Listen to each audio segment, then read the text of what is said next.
Yes, you see the title, and no, I am not capping. Or yes, I am not capping. Whatever. I believe Steph Curry's best year was 2 years ago in the 2020-2021 year. Well, you're gonna be like, well, he didn't win MVP that year. He didn't even win a championship. Actually, he was what? He didn't even make the playoffs that year. He won unanimous MVP before. He won back-to-back MVP before. He won the finals this year. Why is the 2020-2021 year his best year? Well, this year was amazing, especially for me as a basketball fan. This was like the first time I was locked in on a team for the whole year. Like this season, that 2021 or 2020-2021 NBA season, I watched, I would say 90 to 95% of the Warriors games. Like I probably missed 5 games at most, give or take. But I was locked in that whole year. This was the first time I was really locked in on an individual player. I would die on that hill that he was the best point guard in the league before that year. And going into that year, I knew it was just gonna be just a legacy year, I guess, in some sorts. For me, at least, he established his legacy in my eyes. But towards the media, towards the general basketball universe, this was the year that he was going to solidify himself. Because you heard the narratives that he was being carried by Kevin Durant. He was a system player. He had Klay Thompson, Draymond Green. So of course he's gonna win those championships. If you switch Steph with Kyrie or you switch Steph with Russell Westbrook, put them on the Warriors, they're winning a championship. Steph Curry is not a difference maker like that. This was the year that he proved everybody wrong. And as I was gonna make this video, I was like kind of overthinking it because, like I said earlier, this was a year that, for me at least, was a big year for me as a fan of watching one of the best individual seasons in my life. For me personally, this is one of the best individual seasons that I've ever seen. So this is a big video that I was gonna make. I was kind of overthinking how I was going to approach it, but I was like, I think the best way to make this video is just to go off my organic thoughts. Let me just talk about it as I look back on that season 2 years ago and just reflect on how that season made me feel. Because that season made me feel, it just gave me a different feeling. Because, like, just what he did. Like, let's just go. This is the only time I'm really going to go on a script. Besides that, this is off the dome. So, he averaged 32 points, which was the highest points per game of his career. And obviously, that's not a barometer of how good of a year you have. I mean, obviously it is, but points per game is points per game. It shouldn't reflect your whole like season. That's not the reason why he was like that, in my opinion, why he had the best year of his career. But anyways, 32 points per game, 6 assists, 5.5 rebounds on 48, 42, 92 splits. He was the NBA scoring champion. I remember he was beating out Bradley Beal. There was some beef with that. I just remember Bradley Beal was beefing about like Kent Bazemore or something like that. Anyways, like I said, highest points per game for his career. That year, the accolades he got was he was top 3 in MVP voting. He made 5.3 threes per game, which was the highest in his career.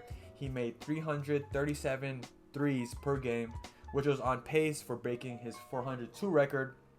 And if you remember from that season, it was a short season. It was only like 72 games. He played like 63 games of that season, but he was on pace for breaking his record. He became the Warriors' all-time leading scorer, beating out Wilt Chamberlain. He led the Warriors to an 8th seed, and he had his career high, which was 62 points. Let's start in the beginning of the year. I was like, oh, Steph's going to go off. He's going to prove everybody wrong. The first 2 games of the year were hurtful. He played against Brooklyn first, which was KD. That was his first time playing against the Warriors since he left. He played Milwaukee on Christmas Day. I was not embarrassed, but I was just like, my group chat was going at me like, oh, Steph is not him.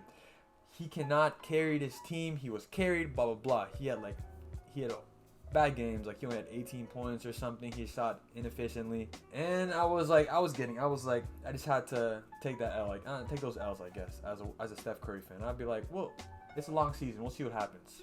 As the season goes on, we finally get our first win of the season. Let's go to the 62-point game season. Or 62-point game. His career high. I remember before that game, they played against Portland. After they lost that game against Portland, Damian Lillard was saying stuff like Steph's going to see how it is just being by himself. Buckets aren't that easy. NBA Twitter was going off like Steph Curry doesn't have the Mamba mentality. He was carried, like I said.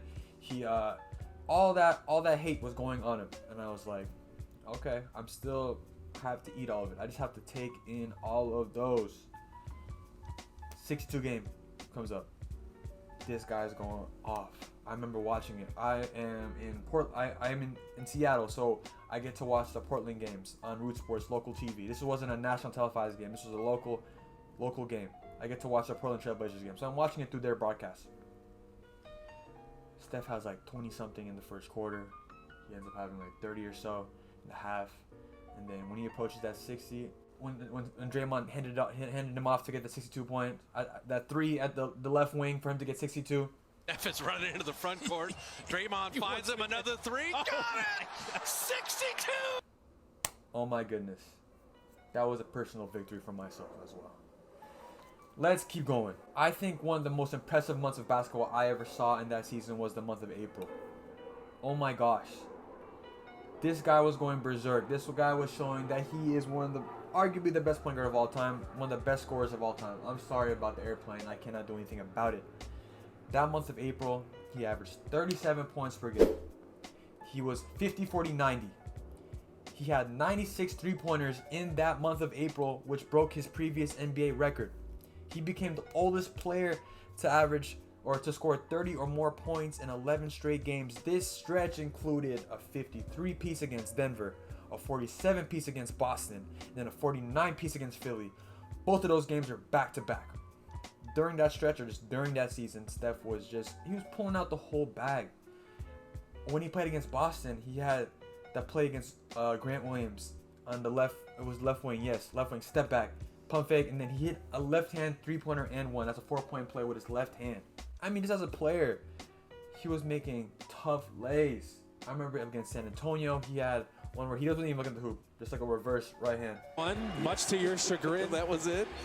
Oh, how did Steph make that?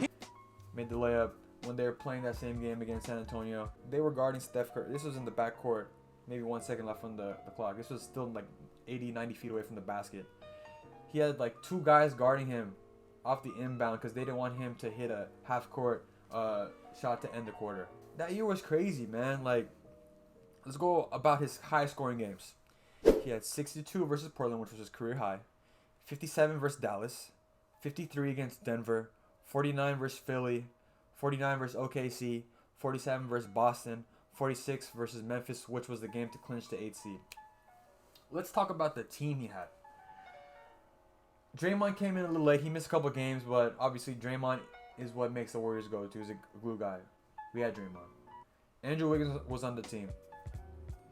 At this point, Andrew Wiggins is very solid. He's not the Andrew Wiggins we know now as NBA champion. He's gotten a lot better since then. But Andrew Wiggins wasn't known as, in my eyes, I didn't see him as the second at this point. Right now, at this point, now in his career, yes, I mean they won a championship as him being the second best player on it. He was the second best player on a championship team. But that year, it's not the same Andrew Wiggins that we know.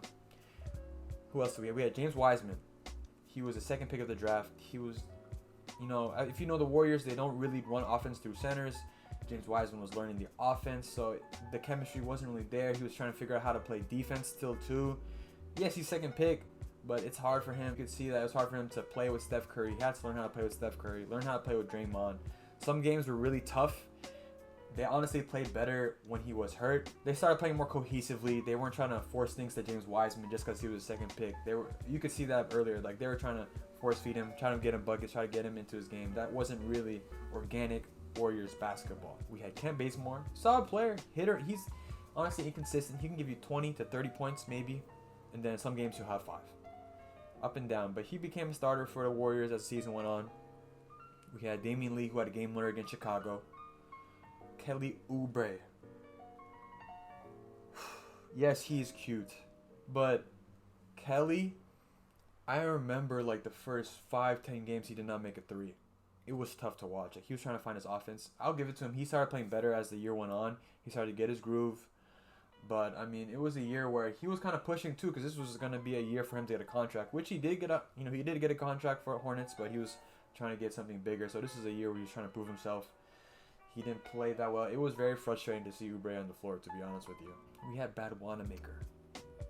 with all due respect to Brad Wanamaker, I know his story. He played overseas, went to NBA. Kudos to him, but honestly, it was tough watching Brad Wanamaker. He was the point guard off the bench. He was the guy that was supposed to really like manage the team. I was excited for him, knowing the Warriors picked him in free agency, but he disappointed me really in his play. We ended up trading him for like a second-round pick in the middle of the year. That was tough. Kevon Looney was still growing into who he is now. Obviously, he got his contract. He's a better player now. He wasn't the player he was before. He ended up being the starter. I mean, he knows that Warriors offense. He knew how to play with Steph and Draymond. So yes, shout out to Kevon. We had Jordan Poole, but Jordan Poole did not play really for us until the second half of the season. He was in the G League. I remember when they played Utah right before he went to the G League. They went into their little bubble. They're like, cancel the flight. They're saying something on the bench because he played really well. But yeah, we didn't really have him. He's not the player we know today. He was still growing into his own. He's still trying to find his player. This is before he went buzz cut. He still had an afro. I don't know if that contributed in his game, but he still had the afro. Yes. But anyways, as a fan, this game was tough. Like, I remember it was so stressful because we were riding 50. We were riding 500 most of the season. I was stressed. I was like, are we going to make the playoffs? Because I know I'm going to hear it from everybody if we don't make the playoffs. And we did. I'm going to say we did. We made the 8 seed. We lost in the play-in, yes, but we made the 8 seed. So, honestly, we made the postseason. Steph carried this team to the postseason. But, yes, we did. He carried us to the postseason. Like I said, he had all the stats. He was really showing the full display. He was the focal point of the defense. They were like, everyone double teaming. He still found ways to score as much as he did that year. He led the league in scoring. Offensively, Andrew Wiggins was giving you 15 to maybe 20 points a night, but he wasn't that secure guy that was going to be your secure second option. So it was really Steph on a night-to-night basis that was really going off on a scoring end. He was really our main source of offense, like nothing else. We didn't have Jordan Poole, the one that we have today. We didn't have the Andrew Wiggins we have today. We didn't have Klay Thompson. Steph Curry was doing his best carry job, and like it was stressful. Every game was like a game where you couldn't take for granted. You had to win every game because we didn't know if we were gonna make the playoffs. Come playing, he had that game against Memphis where he was killing. Where he had that when he clinched it, he lifted up his shirt, went off that game, and then we played the Lakers going in that play-in. LeBron had the three, where he saw like 3 hoops. Cap.